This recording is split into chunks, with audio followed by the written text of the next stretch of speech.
Welcome into the Dog Check Podcast, part of the Bleav network of podcasts. Also airing, of course, on Bally Sports Great Lakes. I'm Spencer German, excited to be back with you as OTAs get rolling out in Berea this week. And I'm excited to be joined on this week's show by former NFL wide receiver, Northeast Ohio native, and he now is a host in the Bleav network for the Bleav in Texans show. Cecil Shorts, ladies and gentlemen, joining me on the show. Cecil, what's going on, my man? How are you? Man, Spencer, I'm good, brother. Excited this time of year. OTAs going on and all type of NBA playoffs. So it's an exciting time of year. Yeah, no doubt about it. Definitely a lot in the sports world going on, and I'm glad you were able to kind of carve out some time for us, man. I guess I want to start because with you hosting the Bleav in Texans show, I think it's kind of a good starting point for the conversation because the Browns and the Texans, as we know, met in the playoffs last year. Texans come away with the blowout win. Browns team that was pretty banged up at that point in the season, and the adversity that they had kind of faced all year, the magic sort of wore off, if you will, against them. Where do you kind of see as we head into the 2024 season now, and you have a Texans team that's super young, but they've really built this roster through the draft, and they finally have a starting quarterback that is the caliber that you're looking for, and they made some big moves this offseason, and a Browns team that kind of reloaded a lot of spots to kind of replicate what they did last year. How do you sort of see these two teams fitting into the hierarchy of the AFC? Ooh, so the AFC to me is just loaded right now. Yeah. When you look at you can look at each division, especially the one the Browns is in, the AFC North, and you have 3, possibly 4 contending for playoff spots. Look at the Baltimore Ravens, look at the Cleveland Browns, look at Joe Burrow healthy, the Cincinnati Bengals, and then you cannot sleep on Mike Tomlin and those Pittsburgh Steelers. I don't care what happens. He finds a way to be competitive and to win. But when it comes to where do I see the Texans and the Browns, I see them as playoff contenders. I see them as Super Bowl contenders. I think both teams have put themselves in position to be legitimate Super Bowl contenders. Now it's about going out there and executing, right? I think on the Browns side, you look at Deshaun Watson, there's no more excuses. Now it's time to show up. Now it's time to prove you're worth $200 and whatever million they've given up for you, right?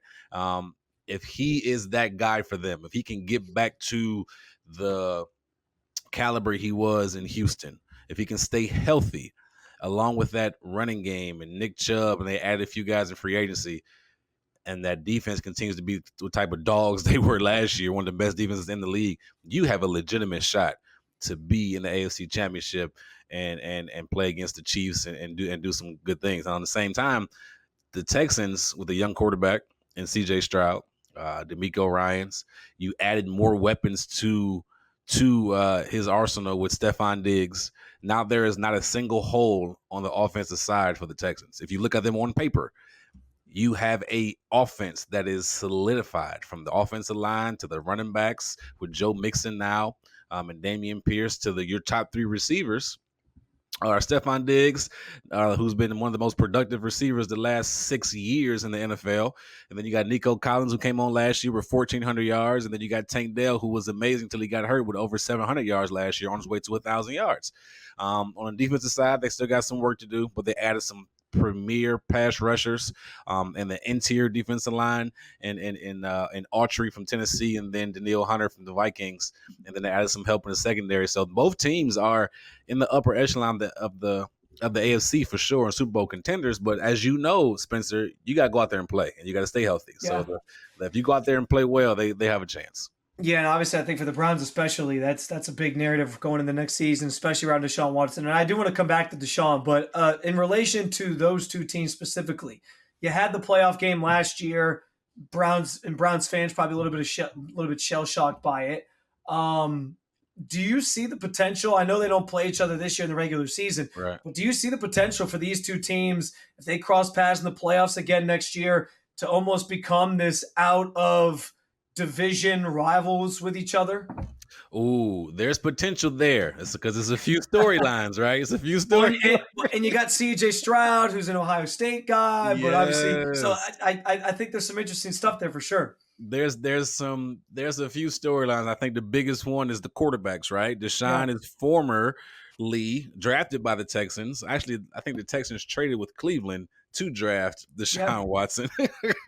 And then some mess went down. I'm not sure. I don't want to go through all the details. A lot of stuff went down, right?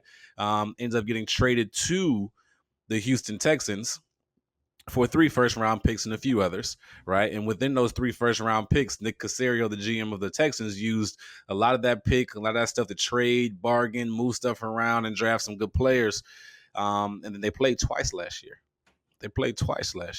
And when you look at Deshaun Watson and C.J. Stroud, if I'm Deshaun, you can only think, say I'm a Houston Texans fan, you can only think, wow, CJ's already took over the place of Deshaun Watson, right? People in Houston thought Deshaun was it.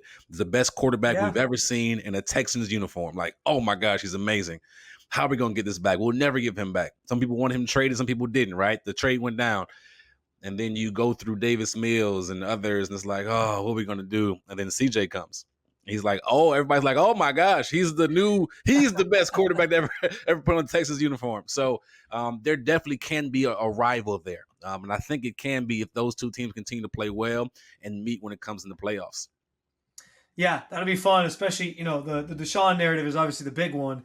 And if he can get healthy and he were to face his former team in the playoffs, there'd be a lot of hype around that game. And him not being there last year obviously took some of the wind out of the sails for that narrative last Yeah. year. But there and he's talked about it. He's kind of said, "Hey, yeah, I'm happy for CJ. I don't hold any ill will towards him, and I'm just kind of doing my own thing. I'm with a different team." But we know deep down, like, when you have an ex, you don't want to see your ex do so well. Like, you want to get the better of your ex. So that could be fun if that were to happen. In relation to Deshaun, Cecil, everybody wants to know, and it's the thing that we're constantly talking about here in Cleveland. Year one, kind of a wash because he has the 11-game suspension after all the off the field stuff that he was dealing with, and that he had to settle. He misses 11 games, plays the 6 games. It was kind of just like here's your test drive of what Deshaun Watson could look like in Cleveland. Right. So I don't really think anybody here took a lot away from those games. But then last year, they spent the whole offseason saying they were building an offense for Deshaun. First couple weeks he played, it was, up and down. And then that third game, he finally looked good. Has his first shoulder injury. He's out for several weeks, tries to come back too soon. Then he does come back. And then you finally felt like you were getting the Deshaun that you paid for if you're the Browns in that game against the Ravens in week 10 in that second half when he leads this great comeback and then he's done for the season. Do you Bleav at this point, given everything he's been through, the off the field stuff, not really playing a full season now in what's been 4 years, going on 4 years, can he still get back to the player that he was in Houston, which, as you alluded to earlier, was the top 5 quarterback in the NFL at one point? Yeah, I do. I think a lot of it is mental for him. I think a lot of it's mental. I agree. think when you look at him play, I think his last game this year was against the Indianapolis Colts. And when you looked at him playing that game, he was forcing things. He was trying to force the big play, force the throws, force this ball here, force this ball there. And it's like, dude, you were good in Houston because you let the game come to you.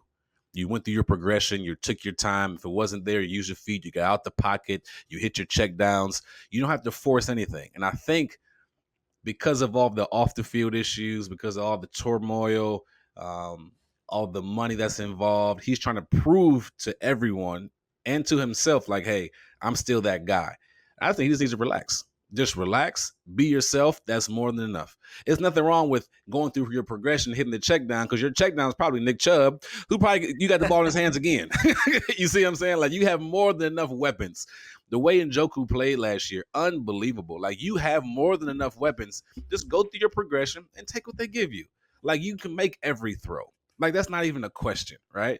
Just be yourself. But I think that's hard for him in a mental standpoint because of all he went through. And I don't want to overlook it, right? Because that's hard. That's hard for anybody, right? But especially a top tier athlete to constantly hear about your mistakes, constantly hear about accusations, to constantly hear about, are you worth this much money? How much they gave up for you, and are you worth it, and all this stuff. So for me, I think he's more than capable of having an outstanding this year. Like, I wouldn't be surprised if he threw for 4,300 yards this year, 25 plus touchdowns, had a great year, right? I wouldn't be surprised. I'd be happy for him. But that's going to come when he gets his mental together. He has to get it right up here. If Yeah. he can get it right up here, he'll perform on the field. Now, if he performs on the field, oh my gosh, you are talking seriously Super Bowl because you have everything else. I mean, you went.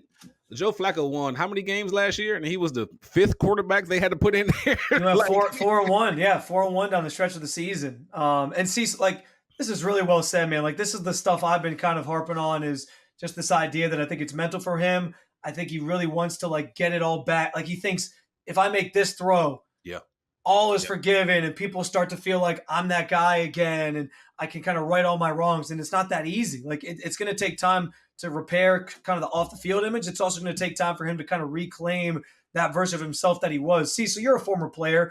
You never dealt with anything on the scale of what Deshaun dealt with, but when you're in a rut like that, like maybe you had a bad game and you're hearing people talk bad about you or whatever, how do you get yourself out of being in your head that way? Because I think that's a fascinating part of this that people don't always think about or look at. But it's true, man. Like, seeing all that stuff, hearing all that stuff, and guys say, like, I block it out. I don't really go on social media. But we know, like, Deshaun's on social media blocking people, and there's kind of stuff going on. So I think it's harder to ignore than maybe even the players sometimes let on.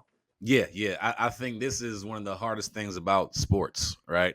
At the professional level, is how do you deal with the mental side of things, right? It's easy to say, "Oh, I don't look at social media," but you are. And even if you aren't, even if you aren't, your friends are. You still hear stuff, right? You know what's going on. You know what's being said, or with even the worst part, you can assume what's being said because you're not playing well. You can assume what's going on, and when you have mental games going on in your head, that's the worst part of it. So I think for me, when I was going through those things, it was leaning on your support system, whether that's your spouse, whether that's family, whether that's friends, whether that's your agent, right? Whether that's your team.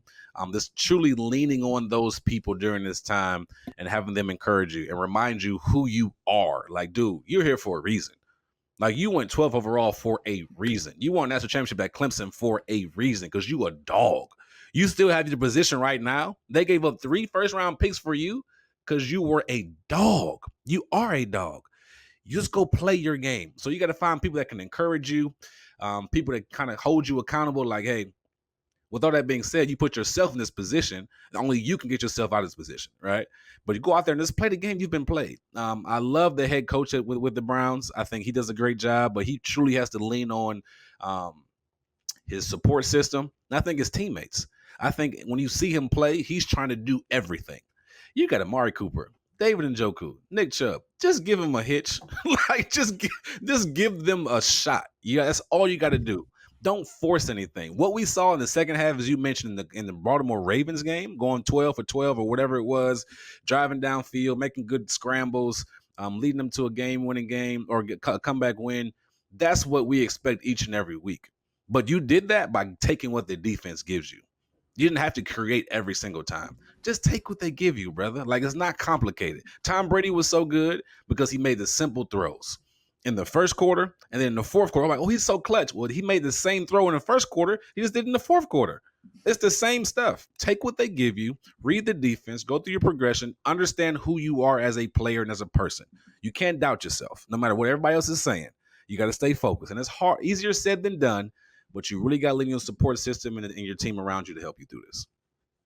You're listening to the Dog Check Podcast. Just a reminder to like, follow, subscribe, and review the Dog Check Podcast wherever you get your podcast. Cecil Shorts joining us on the show. A lot of good stuff so far. Cecil, you talked about the Browns' weapons, just the arsenal that Deshaun Watson has at his disposal, and obviously trying to lean on those guys this year as he does look to try to bounce back to being a top 10 quarterback in this league. One of the additions they made this offseason was the trade with the Broncos to acquire Jerry Jeudy. You played the position. I feel like you have some good insight into this potentially. It was a controversial move. There was some people, including another great wide receiver in the NFL, Steve Smith Sr., who doesn't really think too fondly of Jerry Jeudy and hasn't panned out as a first-round pick to this point. Right. What is your assessment of Jerry Jeudy? You know, maybe why it didn't work out in Denver, and how Cleveland can try to tap into the talent that's clearly there, but just maybe hasn't been realized to this point. You know what? I think sometimes it's just not the right place for you, not the right fit. It's not the right fit. At Alabama, highly productive, one of the best route runners coming out in his draft class. To me, he's still one of the better route runners. I don't know if the offense fit his system. I don't know if the quarterbacks were good for him. It's a lot that depends on a lot a receiver has to depend on to have success, right? Everybody is not Julio Jones. Everybody is not, no matter where they go, they can be an extremely high productive receiver. Some receivers, most receivers, need a good scheme. They need a good quarterback. And I think when you look at Jerry Jeudy and kind of the ups and downs he had with injuries in Denver, he had some good years, around 700 yards, right? But you bring him to Cleveland, and what you're doing is you're pairing him up with somebody that he looks up to in Amari Cooper. When you go back to the receiver room in Alabama and you look at the receivers that came out of that place, when you make how do I put this? When you make a list of the best receivers, Amari Cooper is on that list. He's highly Yeah. respected in the Alabama culture as a football player at Alabama. So if you're a wide receiver, you know who Amari Cooper is. Now you bring in Jerry Jeudy, and he's somebody that looks up to Amari. Amari already has a relationship with him. He can mentor him. He can tutor him. He can get him going. Amari's one of the best route runners in this game. Not talked about enough, in my opinion. One of the best route runners in this game. So You know why that is, right? Because why? he's not the showy, like, You're right. he's not Odell Beckham Jr. He's Right. not like Tyreek Hill. He just kind of keeps to himself, shows up, which is why Browns fans love him. But I really do Bleav that's why he's not talked about more as being a top 10 receiver in this league. I think you hit the nail on the head, Spencer. Like, he just shows up and does his job. Doesn't say much. Yeah. But he can be a leader and a mentor for Jerry Jeudy, right? I think that's going to be huge for him. Plus, at one point, let's call it a spade. Maybe Jerry's not a number one receiver. Maybe he's not. Well, guess what? Amari can be your one. Now the pressure's off Jeudy, so he's going to get your number two, number three corner or nickel. So now he can really work his routes and his game, and he's getting better. So now he can get open against guys that maybe aren't the best cornerbacks on the other team. So I think it helps Jeudy in many ways. It helps the team in many ways. But he is somebody. I know the Browns GM. His name. Help me with his name again. Andrew Berry. Andrew Berry has liked Jeudy since the draft, right? Yeah. He's always talked highly of Jerry Jeudy. So he's in a place where you're wanted. That's a big deal. You want to be, as a player, somewhere you're wanted. They gave you a new contract. You want to be somewhere that wants you. That's going to help you succeed. So when you look at all those facts, when you look at all those factors, and then you add in Deshaun Watson, a good quarterback, and when healthy, you are putting Jerry in a very good situation to succeed. So I think he has a really good chance to do well with the Browns. To me, he's going to shock a lot of people. I think Steve Smith might have to admit, hey, I think he's all right after this year. We'll see if that day does come. You mentioned pressure in that answer there, and I want to kind of take this back to the Texans for a second, because last year, especially because, like we know the Browns and the Texans don't meet next year, but Right. there's a chance that they could kind of be, neck and neck in the pecking order in the AFC, fighting each other for a wild card spot, whatever it might be. Last year, I would say there was almost no pressure on the Texans. Like, nobody really expected much from them. People were just kind of expecting CJ Stroud to come in and see what he could be. And then he goes out, puts up some huge numbers, wins Rookie of the Year, has this great season, and leads his team to a division title. Okay, now there's expectations. Then you go out and you make some of the moves that you made this offseason, including adding Stephon Diggs to this offense. Right. And now there's even higher expectations. Like you talked earlier, Browns and Texans both could be talking Super Bowl. Do you think CJ Stroud is ready to handle the pressures and carry this franchise already in year two? I'll tell you what. I think your first point that you said was accurate. You're not sneaking up on nobody if you're the Texans now. Now there's a mark on your back. Right. Now everybody knows you're good. You won 10 games last year. You won a playoff game last year. You fought hard against the Ravens. You added key pieces. You're not sneaking up on nobody. So now you're going to get everybody's best game. Plus, your schedule is completely different than last year. You're not playing, and I'm not offending nobody, you're not playing the Carolina Panthers. You're not playing the Atlanta Falcons. You're playing top-notch echelon teams. You have the fourth hardest schedule in the league coming into this year. Now, of course, that's based on last year's records, right? But you're playing the Green Bay Packers, the Detroit Lions, the Dallas Cowboys. You play the Ravens and Chiefs back-to-back within 4 days. Like, it's insane. You have a tough schedule. You're not sneaking up on anybody. So can CJ handle this? I think he can. Why? I think he was built for it at Ohio State. I think playing at the highest level, especially in today's NCAA landscape, playing at his highest level is I would say undervalued. He's played in pressure situations. He played in playoff games in the college football playoffs. He's played against some of the best college football teams. In Georgia, that was probably his best college football game. He stood out in that Georgia game in the college football playoff. He knows what it takes to handle that pressure, right? And one thing he did was he got drafted number 2 this year, and he handled the pressure, the immense pressure throughout this year, tremendously throughout the season. The only change is now there's an expectation of you to at least match what you did last year, if not get better, right? If not get better. So my concern, or not my concern, I guess my question, or what I'm watching for, is not only CJ, but how do you handle success, right? How do you handle that expectation of you need to be good each and every week? How do you handle adversity? Because again, you're not sneaking up on nobody. You're going to get your best from everybody that plays you, right? Buffalo Bills got a point to prove. Everybody that's playing you is going to get you, or is going to give their best, because they're like, hey, the Texans they're saying they're a top 5 team in the league. They're saying this. They're saying D'Amico Ryan's that. They're saying all this stuff. They're getting all this hype after one season. So what I'm watching, how do you handle adversity? Can you live up to the expectations? And can you still can D'Amico Ryan still have that culture set in stone when things don't go as well, right? I'm expecting them to be able to handle it well. I love what D'Amico's doing, love what Nick Caserio's doing, but that's what I'm watching for. Can CJ really live up to the potential year in and year out, right? Because there's a different monster. It's a different monster in NFL and college, even though he's done it in college before. I mentioned that to his credit. Like, hey, you've been here, you've done that, you know what to do and expect. But it's a different level. So yeah. I'm watching. I think he can do it for sure. I have no doubt he can do it, but that's what I'm watching for. Can he be consistently good each and every game? Because last year they lost some games they shouldn't have lost to. They shouldn't have lost to Atlanta. They shouldn't have lost to Carolina. They shouldn't have been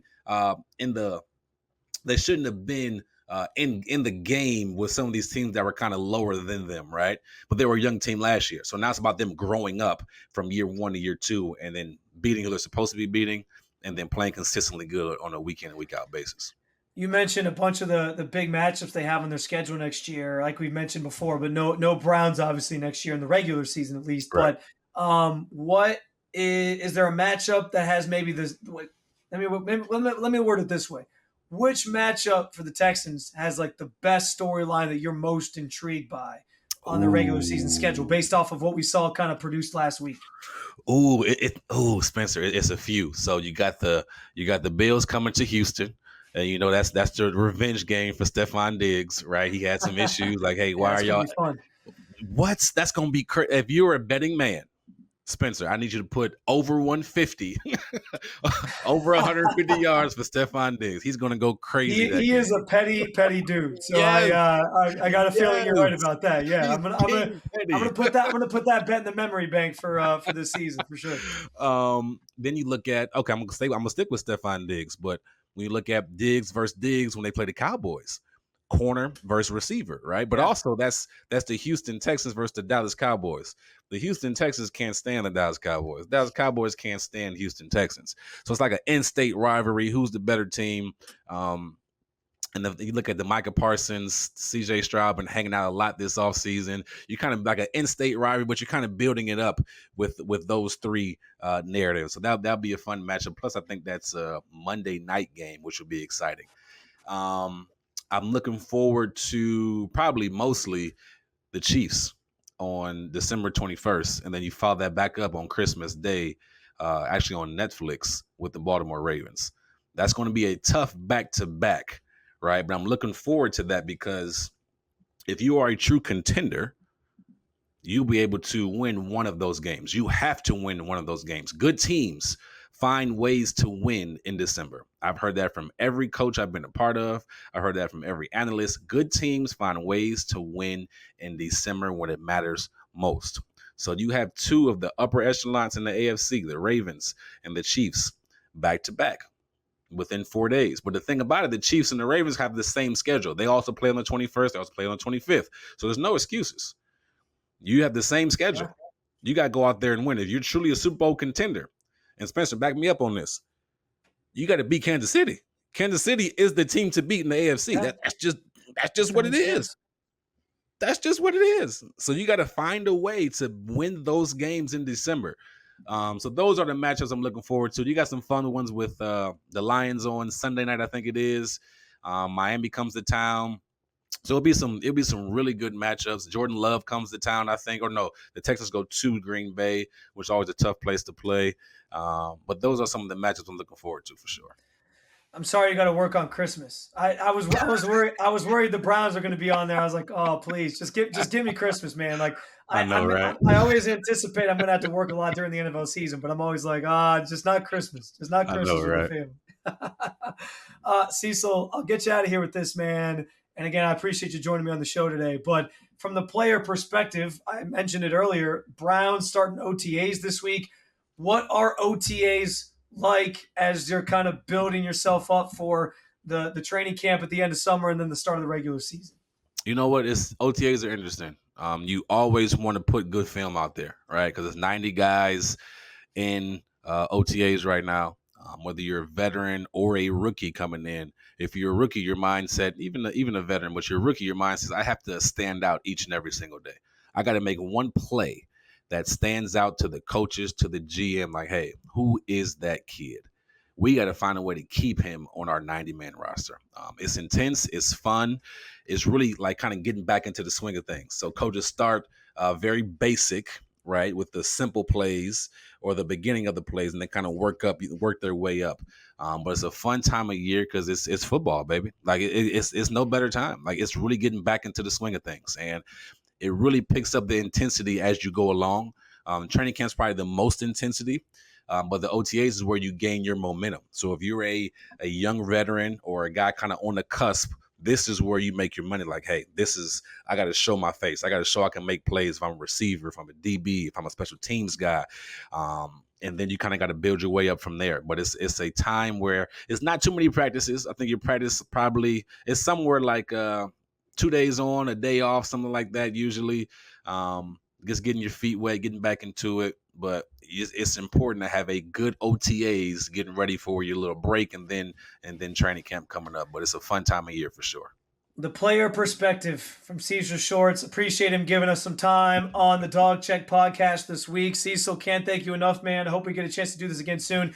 And for everybody watching or listening out there, be sure to listen to his podcast in the Bleav Network, Bleav in Texans, as he does a great job talking about that team each and every single week.